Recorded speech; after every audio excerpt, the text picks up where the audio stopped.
అందరికీ భోగి శుభాకాంక్షలు ఫ్రెండ్స్. అందరూ ఎలా ఉన్నారు? బాగున్నారా? ఇదిగోండి మా భోగి మంటలు. చక్కగా నీళ్లు పెట్టుకున్నాము.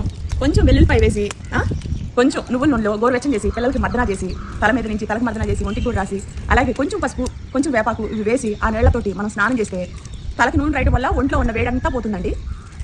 బాడీ అంతా కూల్ అయిపోతుంది. కళ్ళలో ఉన్న వేడి బాడీలో ఉన్న వేడి అంతా పోతుంది. జుట్టుకు మంచిది నువ్వుల నూనె.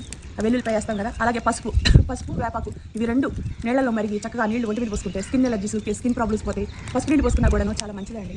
నిజంగా ఈ భోగి పళ్ళు పిల్లలకి చిల్లర రేగి పళ్ళు చెరుగళ్ళు అక్షతులు పువ్వులు ఇవన్నీ ఒక 5 వెరైటీస్ కలిపి తల మీద నుంచి ఇలా జారుగా పోస్తే 8 సంవత్సరాలలోపు పిల్లలకి వాళ్ళు నిజంగా చాలా ఏదైనా దోషాలు ఉన్నా పోయి హెల్తీగా ఉంటారని మన పెద్దవాళ్ళు చెప్తున్నారు. మనం కూడా అలాగే చేయాలి.